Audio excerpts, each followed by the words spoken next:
Did you know on average people want 3 covers on their bed at all times? No. And that's just a blanket statement. Oh, I love it.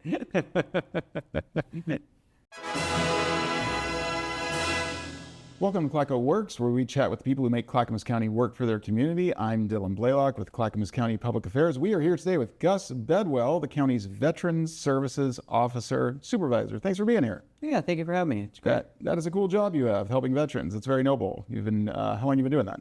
I've actually been doing this work for the county for the last 4 years, but I've been a veteran service officer, veteran advocate for the last 25 years. That's great. Thank you for what you do. Yeah. Really good. So, what does the Veterans Services Office do in a nutshell? Yeah, so we help veterans and their family members navigate the complex VA system when it comes to the compensation and pension benefits aspect. Everything from getting disability claims awarded to all the way, unfortunately, doing burial benefits and survivors benefits. Mm-hmm. And we just help them get through the entire process from a legal standpoint. Okay. Are you the VA? No, we are definitely not the VA. We get asked that question quite a bit, and I love to tell folks, nope, we're not the VA. We actually work for the veterans and their family members. Okay. So do you serve all kinds of veterans? And generally, how many people would you say you serve in a year? And also, how big is your team? Yeah, so that's a really good question. So yes, we serve all kinds of people who serve in the United States military. That includes our armed forces branches and our unarmed forces branches, and their family members as well.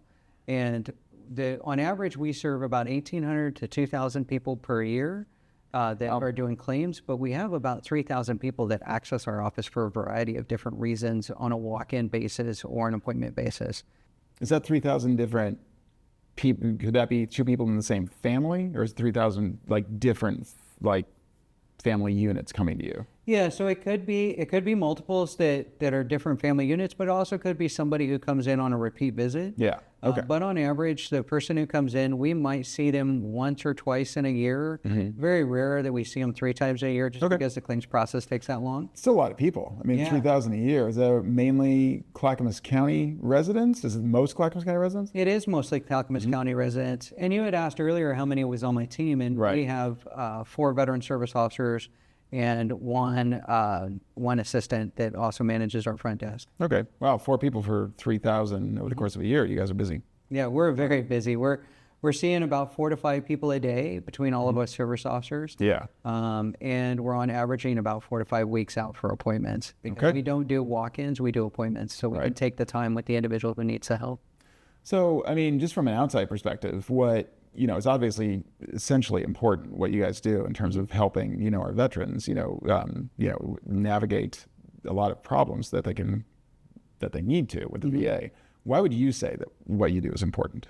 Yeah, so there's this concept within the veteran community that if I got told no from the VA once before, that's a forever no. Mm-hmm. And I think one of the biggest things that we do is we try to debunk myths within the VA system and the VA community or veteran community. Mm-hmm. And so a no yesterday could be a yes today. And it's really based upon how the laws have changed, how the culture's changed, maybe that person's service, especially with our National Guard folks who have multiple deployments. Mm-hmm. Their service, from this deployment versus the last deployment could change whether or not they get benefits. What has happened in somebody's life where their medical diagnosis, that type of thing. So it's really taking some time and just educating folks on the benefits that they may be entitled to today that they may not have been entitled to before or just never knew that they were entitled to, period, based upon their service. All right. Why is the VA system so challenging to navigate for people? What is it about how it's set up? Yeah, so I think mostly it's just uneducation, or ignorance of the system. It seems complicated, but it's not. When you get into the nitty-gritty of it, it's not really complicated. Okay. You just have to know how to work the system and walk through the system. Mm-hmm. Unfortunately, too many people, it's kind of like fixing your car. If you've worked on that type of car 1,000 times in your life, you're probably more familiar with that car versus if you've never worked on that car in your life. And most veterans walking through our door have never engaged a VA, so it seems very complicated. They start saying a few things and we go, got it. You want this type of benefit, but you don't know how to communicate it, or you don't know which form to use, and we can help them navigate that process. Okay, great. I've read online that your office also particularly focuses on young veterans and Gulf War veterans and Vietnam era veterans. Is that right? That is correct. Okay. And so why? Why those? Yeah, so to break it down a little bit, when you look at our Vietnam veterans, they are the group of veterans that are probably the worst treated of all wartime veterans. Really? They went off, they got drafted, most of them, they came home, and they were treated so horribly when they came home. And so basically, their community forgot them. And so now this is our opportunity to say, no, we appreciate your service to our country.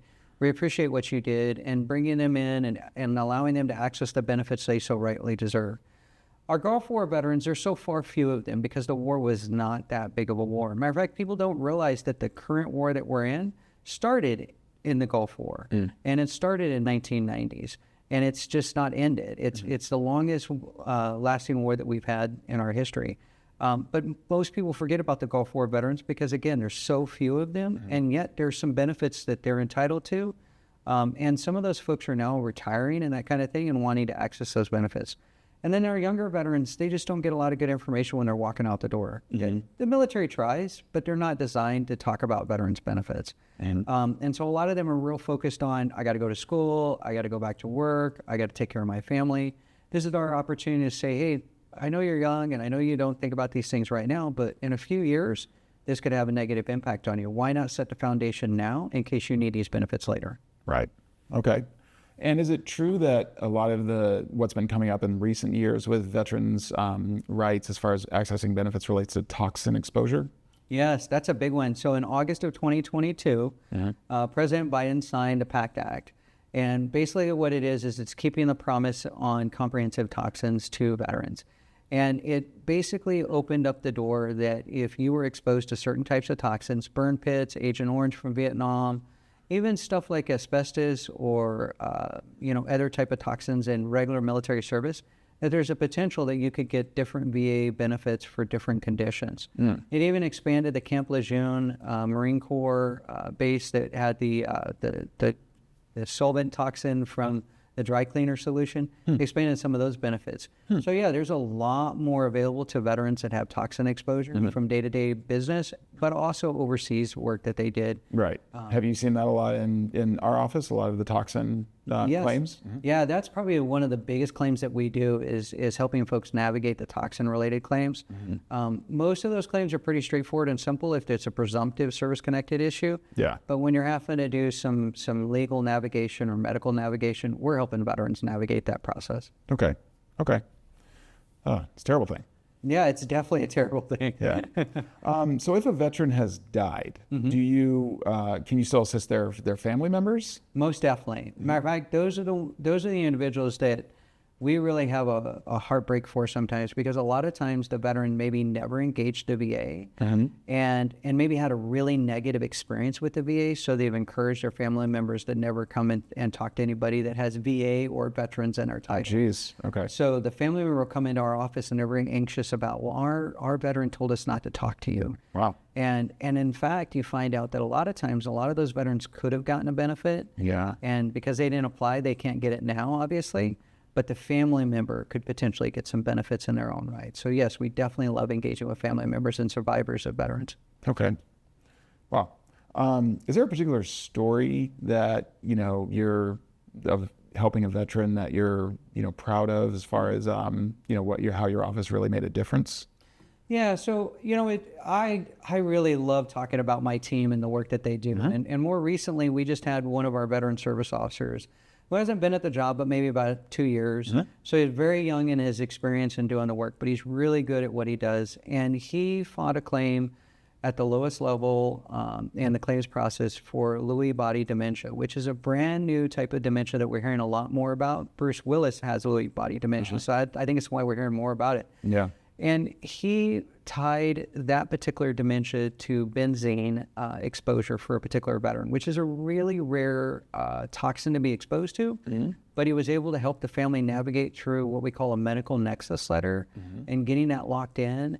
And then he was able to get it service connected. He even researched some case studies and some VA law that tied benzene to other conditions. But to get it tied to something like dementia, that was really great. That was a big win, not only for him, but also for the family. It made a huge difference in their life, as you can imagine, because they were struggling financially to take care of the veteran. And now that's not a struggle they have to worry about anymore for the rest of their life. Wow.